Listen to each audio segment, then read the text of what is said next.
Chad kept calling after the sounds, and the sounds would continue, almost like we were chasing them through the room.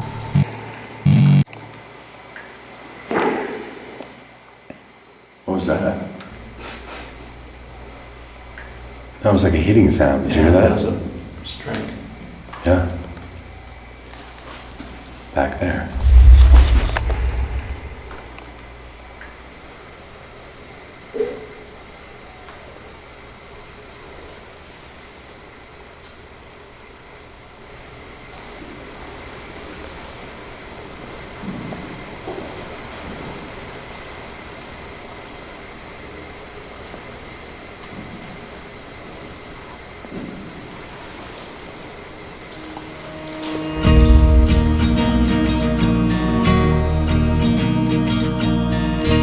That was here.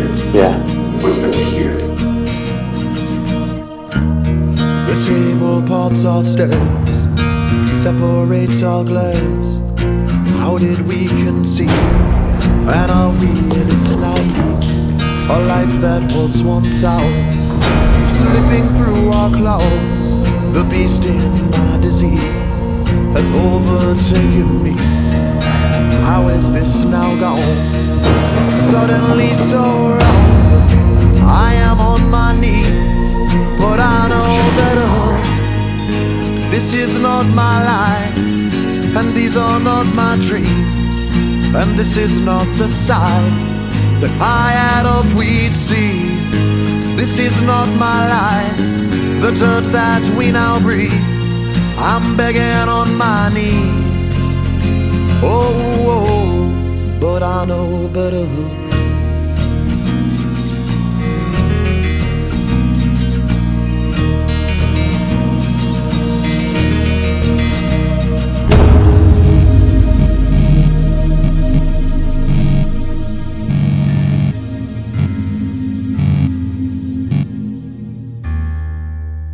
74 minutes.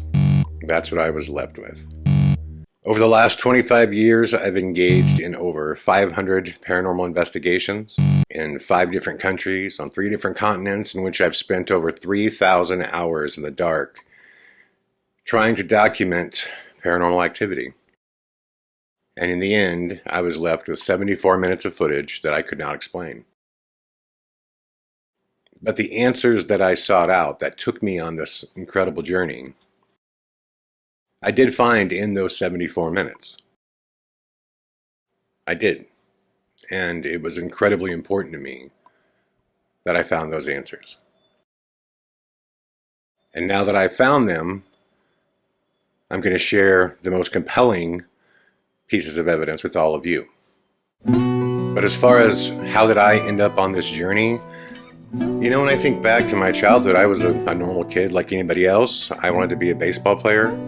My dreams were to be a major leaguer. I mean, that was it, the big leagues, man.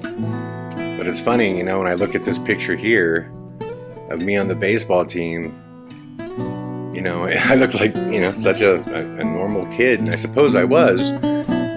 But when I was done with school or done with practice, I would go home to the most bizarre events and would just experience things that completely blew my belief system apart. Until I moved into a haunted house at the age of 12 in Iowa, my family had never even discussed ghosts or anything like that. But yeah, moved into this incredibly haunted house. It was a negative haunting. It had a profound effect on me. And in the beginning, I didn't even know I was becoming a paranormal investigator. I was just trying to document things so I could share them with my friends and with my girlfriend so she didn't think I was crazy. But the paranormal field is weird. For every answer you get, there's like 2 more questions. And the more places that I went, the more I would see that almost each haunting was different. Different things would happen. But yet I would hear people, you know, would openly, you know, laugh and, you know, and say, "Oh God, you believe in ghosts," you know, and they, you know, give me a hard time. And then some people absolutely believe. So I was just on this journey to find out the truth for me. And through a series of very weird zigs and zags. I wound up actually doing this professionally. If you followed my career, first off, thank you for doing so. You know that I've been on Paranormal State. I've been on several shows, The Ghost Prophecies, Ghosted. I've made a number of documentaries, American Ghost Hunter, Paranormal, Blood Red Sky, most recently the Sir No Face series. But this film specifically is important to me because I don't think anybody has done it yet. I don't think, as far as paranormal investigating goes, I don't think any paranormal investigator has openly put out all of his evidence. And it's important for me to do that, not because I'm some sort of, paranormal salesman, because I'm not. I'm not attempting to sell you, the viewer, on the fact that ghosts are real. Quite the opposite. I'm showing you why I believe they're real. That's what's important to me. And my hope is that you're inspired to go find out your own answers. That you would watch this and go, you know what? I really want to know what it's like to experience this stuff. Now, I realize there's going to be people that watch this that are highly skeptical too. And if your approach from the beginning is, oh, he's just faking it. Well, listen, we can fake anything, right? I mean, like in today's world, with CGI, anything can be faked. So all I can do is tell you the truth, which is that everything you're going to see is authentic.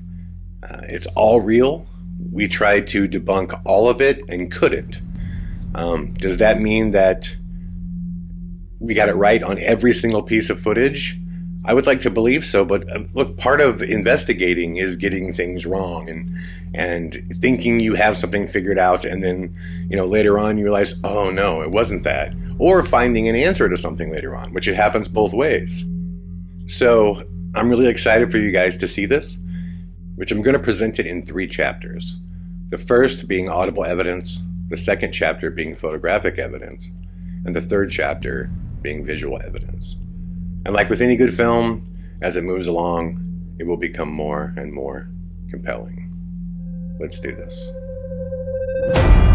When it comes to audible evidence, what I'm referring to are things that we can hear, such as EVPs or disembodied voices, or even knocks and bangs that don't make sense.